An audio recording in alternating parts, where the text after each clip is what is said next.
Halo sahabat sehat.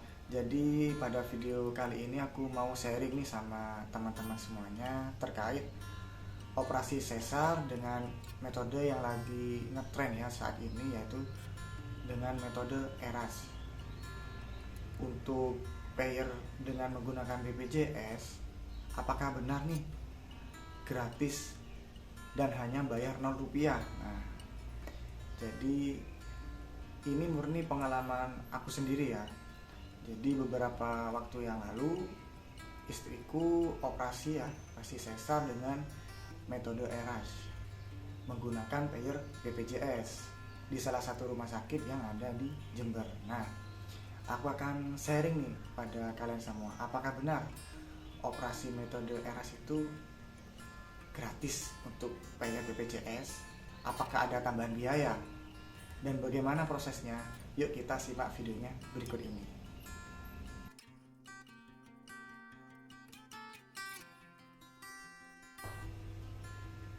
Yang pertama kita bahas terlebih dahulu ya terkait apa sih itu metode ERAS. Sebenarnya metode ERAS ini bukanlah suatu metode yang baru. Jadi sebelum metode ini diterapkan pada operasi sesar, sebenarnya metode ini sudah sering diterapkan pada operasi usus. Nah, cuman baru-baru ini memang lagi viral ya untuk operasi sesar dengan menggunakan metode ERAS. Sebenarnya apa sih keunggulannya menggunakan metode ERAS dibandingkan dengan metode yang biasa digunakan atau metode konvensional? Yang pertama itu adalah terkait masalah puasa. Untuk operasi ERAS sendiri itu hanya memerlukan waktu puasa yang lebih singkat daripada metode yang biasa digunakan. Untuk metode ERAS sendiri itu hanya membutuhkan waktu 6 jam. Sedangkan yang konvensional membutuhkan waktu yang lebih lama, yaitu 8 jam. Bahkan untuk metode ERAS sendiri, 2 jam sebelum tindakan operasi masih diperbolehkan untuk minum air mineral atau minum air yang manis. Nah, itu terkait kelebihan dari segi prosedur puasa. Kemudian yang kedua yaitu meminimalisir terjadinya nyeri. Nah, jadi pada saat tindakan pembiusan atau tindakan anestesi, biasanya dokter anestesi itu memberikan obat menggunakan jarum yang paling kecil. Tujuannya apa? Yaitu untuk mengurangi trauma yang terjadi pada pasien. Kemudian terkait dosis yang diberikan, berbeda juga antara yang konvensional dan ERAS. Untuk yang konvensional itu biasanya dosisnya lebih banyak daripada yang ERAS. Jadi aku sempat sharing nih dengan perawat anestesi ya, bahwa untuk metode ERAS itu obat-obat yang digunakan itu lebih rumit ya daripada metode konvensional, karena memang dosis-dosisnya itu sangat diperhitungkan, jadi sangat teliti.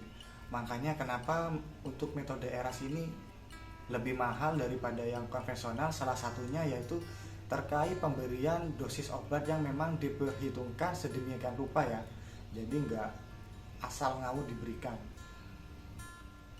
Nah, jika kita lihat nih perbedaan dari kedua dosis metode konvensional dan metode ERAS, dari situ kita sudah simpulkan kenapa untuk yang konvensional itu lebih lama proses pemulihannya. Ya karena itu tadi, karena obat-obat yang diberikan itu lebih banyak daripada yang metode ERAS. Namun perlu digarisbawahi untuk yang metode ERAS ini memang perlu perhitungan khusus terkait dosis dan macam-macam obat yang diberikan atau kombinasi obat yang diberikan, sehingga membutuhkan dokter spesialis anestesi yang sudah terlatih. Oke, untuk pembiusan atau pemberian obat-obatan dengan metode ERAS ini tidak serta-merta semua pasien bisa ya guys. Jadi ada beberapa pasien yang tidak bisa dilakukan metode ERAS, yaitu salah satunya yang memiliki resiko darah tinggi, diabetes itu nggak bisa.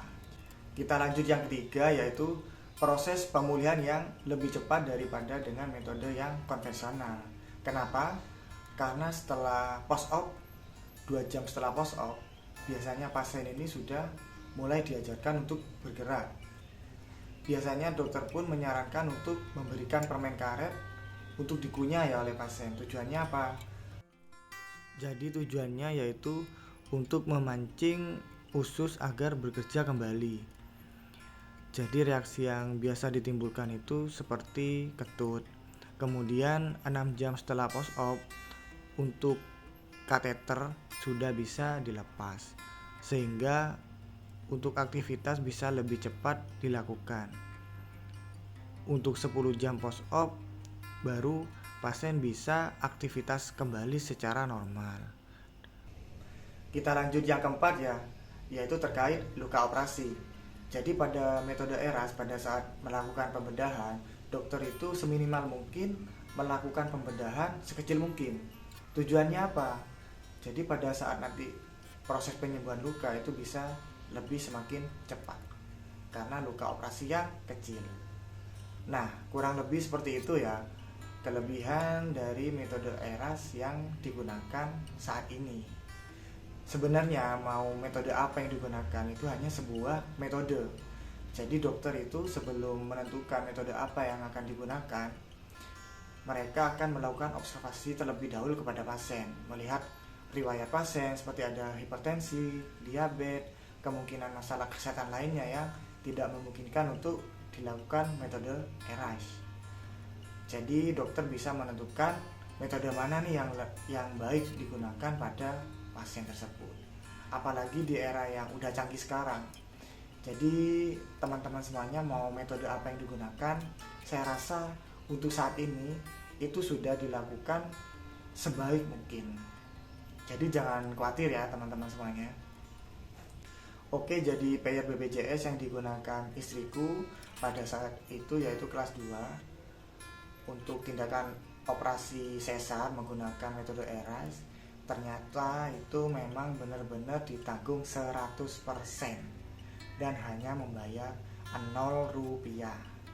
Jadi memang benar-benar gratis, tidak ada tambahan biaya, terkecuali ada tambahan obat yang di luar formularium obat yang sudah ditetapkan oleh BPJS. Nah, untuk pengalaman waktu itu sebenarnya aku ada penambahan biaya ya guys, untuk nominalnya sendiri yaitu di bawah 1 juta. Kenapa demikian? Karena memang ada obat-obatan yang tidak ditanggung oleh BPJS. Jadi BPJS itu memiliki formularium obat ya yang telah ditetapkan oleh BPJS di rumah sakit. Jadi jika ada obat-obatan yang di luar formularium tersebut, maka itu tidak tertanggung atau kita harus beli sendiri guys. Jadi seperti itu. Jadi pada saat itu dokter sempat menawarkan terkait penambahan obat-obatan yang bertujuan untuk bisa lebih mengurangi nyeri pasien. Sebenarnya ini lebih ke kepuasan ya. Kenapa aku bersedia? Karena aku pengen yang terbaik lagi buat istri aku. Meskipun aku menolak ya nggak apa-apa. Ini sifatnya bukan maksa. Karena untuk payer BPJS yang benar-benar bayar 0 rupiah, itu kualitas nyeri yang didapatkan sudah bagus. Jadi memang nyeri yang dirasakan itu memang sudah sangat ringan. Cuma karena aku sendiri pengen lebih puas lagi, ingin istriku lebih nyaman lagi, jadi aku bersedia untuk menambah biaya. Jadi ini sifatnya bukan maksa ya. Jadi kadang dokter memang menawarkan beberapa opsi yang terbaik dari yang terbaik. Jadi seperti itu ya guys. Jangan lupa untuk pengguna BPJS, untuk Anda sebelum ke rumah sakit, pastikan meminta rujukan ke vaskes pertama. Kemudian yang kedua, pastikan telah konsultasi kepada dokter kandungan jika memang dinyatakan untuk dilakukan operasi sesar di kemudian hari. Jadi kita nggak bisa nih tiba-tiba langsung datang ke rumah sakit tanpa membawa rujukan ataupun tanpa ada rekomendasi dari dokter dan kita meminta untuk dilakukan operasi sesar. Jadi itu tidak bisa. Kita harus sesuai dengan prosedur-prosedur yang telah ditetapkan. Jika kita mematuhi prosedur, insya Allah BPJS tidak akan mempersulit, termasuk rumah sakit juga. Jadi untuk metode yang digunakan pada istri aku ini sebenarnya nggak 100% itu bisa dibilang ERAS. Aku sempat konsultasi langsung nih sama dokter kandungan yang bertanggung jawab merawat istri aku.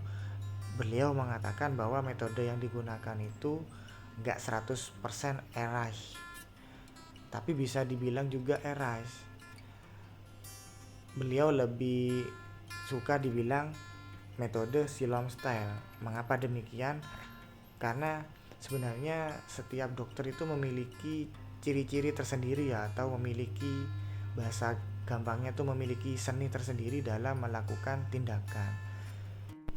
Jadi kombinasi-kombinasi yang dipakai itu gak jauh beda juga dengan metode eras.